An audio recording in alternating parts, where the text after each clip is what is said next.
The polity has been heated in the Nigerian political system, and we are addressing few issues concerning the presidential election tribunal. And as these issues are being resolved, there are things that have been coming up online, and we feel these things are worthy of note.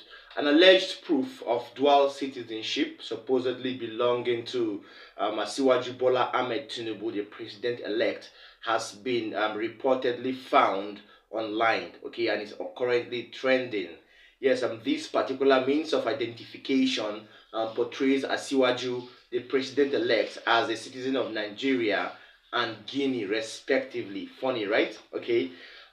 Without wasting much of your time, I have a minister who came up on air earlier to talk about Asiwaju Ahmed Tinubu and his presidential ambition. During this interview, this particular minister, Babatunde Fashola, who is the Minister of Power, Steel and Housing, couldn't answer the question when he was asked of the dual citizenship of his principal, Asiwaju Bola Ahmed Tinubu, the president-elect. Why is the man you were his chief of staff, I mean, he has so much of controversy around him. And I'm hoping that you might be able to clear the air. There are controversies about his age, his true age, controversies about his true educational status, controversy about his name. In fact, there are controversies about whether or not he has dual citizenship, controversies about his past life in the United States. Can you clear the air about this man? I think that makes it the more interesting. And I think those issues have been ventilated sufficiently. You know what the Nigerian people have decided? Those issues don't matter. That's what they have said by this vote. But does he really have a dual citizenship? That's the Asiwaju story now. And, you know, so the more difficult it gets, the more it brings out the best in him. And for me, I think that now that all of these hurdles have been surmounted, maybe there's a divine purpose to it. So Bola Tinubu is not a saint? I am not. I doubt that you are. No, I am not a saint. I mean, so, if you're a saint, you should be in heaven by now. At the end of the day, for anybody that will be Nigeria's president, issues of character, issue of consistency in the person's life. Why does he have so much controversy? And the third time I'm asking, does he have a dual citizenship? Character is important. Character is relevant. You know, I tell people, when you read the story about Abraham Lincoln and how he got the bill that ended slavery passed, they said that he owned the Oriental Hotel. Does he? He doesn't. You know, when that story broke, Dele Alake, his commissioner, image maker then, went to him and said, look, boss, this story is making the rounds. I should go and deny it. He said, no, they're wishing me well. Don't deny it. I was there. And the story has gained a life. Does he have a stake? No, there was no stake. The place was a swamp. So what about the issue of dual citizenship? This is the fourth time I am asking. Dual citizenship. I know he carries a Nigerian passport. I don't know about dual citizenship. I know he resided abroad when he went on exile. I don't know if they gave him American citizen there. What does that have to do with the results of the election? Welcome back. In as much as that sounds funny and that sounds very hilarious, but it doesn't really stop us from stating the fact. First of all, if you check it so well, you will know that what's the implication of this particular means of identification? Why are we bringing it to your notice? First of all, if you see, you will know that from the means of identification on your screen, according to chapter 6, part 1, the section 137 of the Nigerian Constitution as amended, it stands to say that by this means of identification, Asiwaju Bola Ahmed Tinubu should be disqualified from the presidential race already. He has already been announced winner and president-elect, so we'll see to what happens to that. But first of all, let me read out section 137 for you, preferably chapter 6, part 1. It says, a person shall not be qualified for election to the office of a president if, number 1, if he's subject to the provisions of Section 28 of this Constitution, he has voluntarily acquired the citizenship of a country other than Nigeria, or except in such cases as may be prescribed by the National Assembly, he has made a declaration of allegiance to such country. That is what that particular section of the Constitution says, and that is the implication. So what is going on now is that Nigerians feel Asiwaju wasn't even supposed to run for presidency in the first place because he was not qualified in any way to be the president of Nigeria. And now he has been returned elected. It's left to see if those involved or those whose voice is supposed to be heard according to this will take legal action on this, as this same issue is still at the Presidential Election Tribunal. First of all, let's look at the issues in the chambers or in the on the table of the Court of Appeal. First of all, we would say these issues are the ones that were addressed or were directed to the President-elect Asiwaju Ahmed Tinibu and his party, the APC. These issues were alleged by the Labour Party, and these are these particular issues. A lot of people in Nigeria don't understand the cases made against Asiwaju Ahmed Tinibu. Now, including this particular one of dual citizenship, let's have the first one in the Honorable Court. First of all, that Asiwaju's 1993's narcotics trafficking and money laundering case and subsequent forfeiture of $460,000 was true, according to the lawsuit by the Labour Party and its candidate. Secondly, it says Asiwaju never got, whether or not he never got 25% of votes in the Federal Capital Territory in the just concluded presidential elections, of which he was returned elected. Thirdly, Asiwaju possession of a sort of forged certificate from or tendered to INEC some weeks ago before the primaries. Before the elections, I beg your pardon. Fourthly, INEC not following its guidelines in the just concluded presidential elections, according to these allegations. Then we have another one that says disqualifies Shetima because of a kind of a double nomination in the same electoral process or electoral season.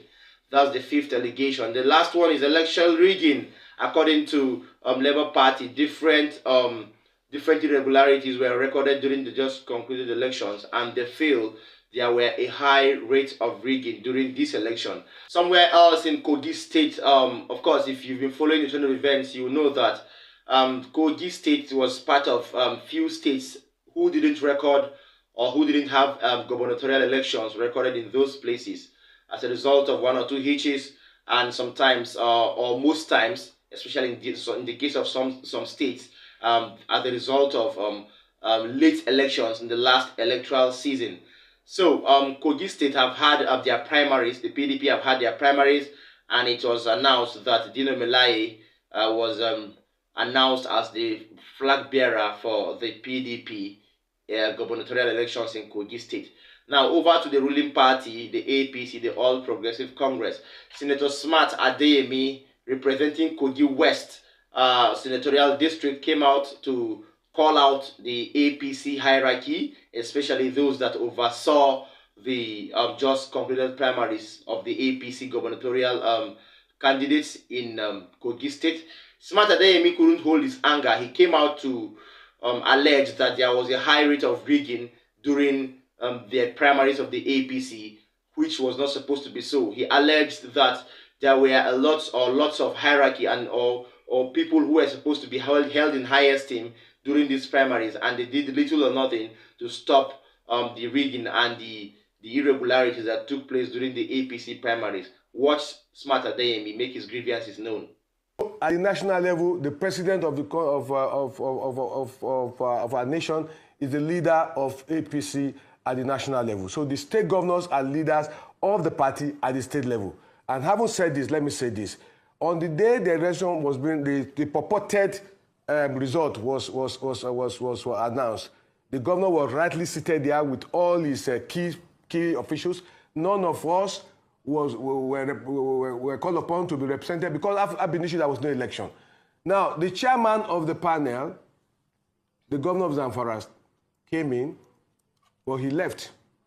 Rumor has it that because he was fasting, he wouldn't want to be part of unrighteous criminality. So it took time to leave the scene.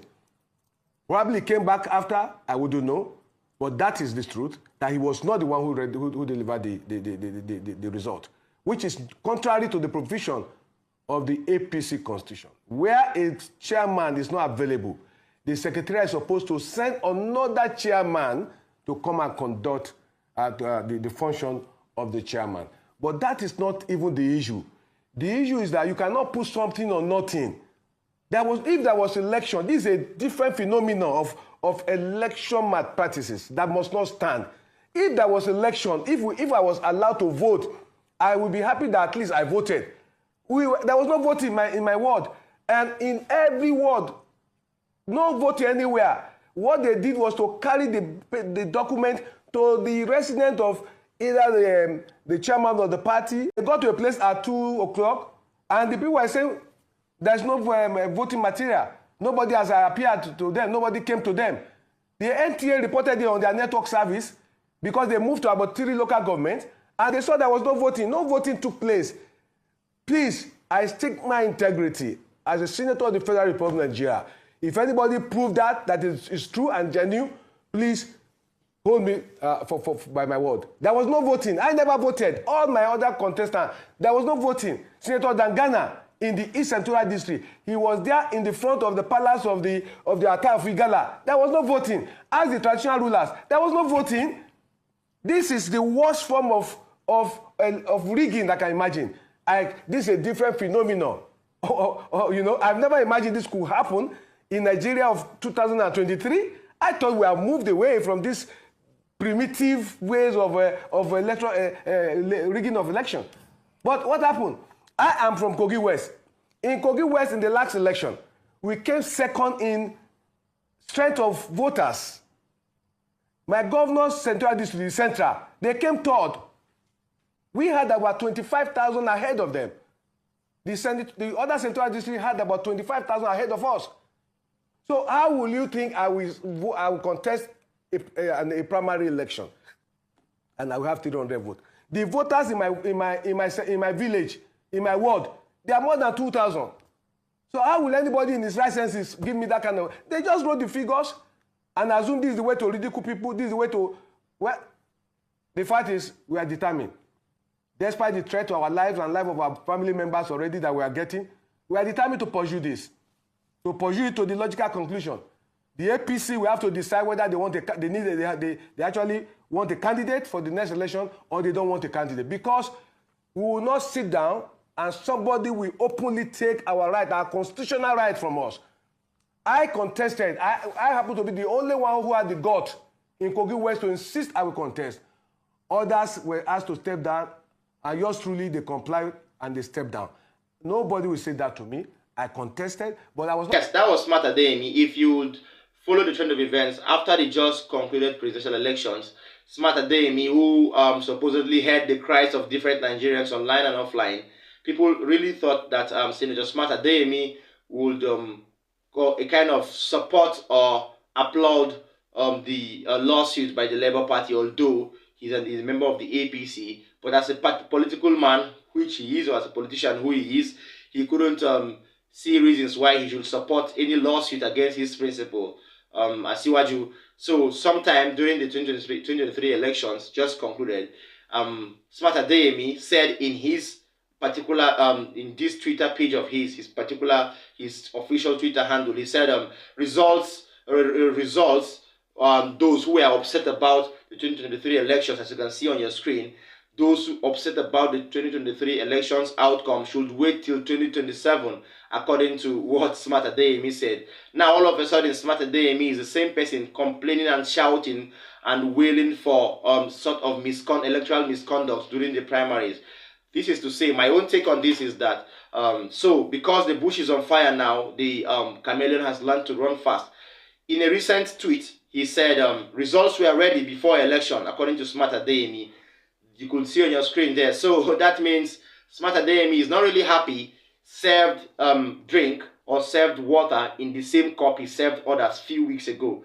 That is that we'll see to it if the APC hierarchy would see to it that there is justice as regards the just concluded APC primaries in Kogi State, or if whatever was announced will stand. Because rumors has it that Yaya Bello, the governor of Kogi State, is projecting his own brother to be his successor in the APC, which is not supposed to be so. Of course, elections or voting or power in Nigeria is by elections, it's by voting, not by inheritance. That is that.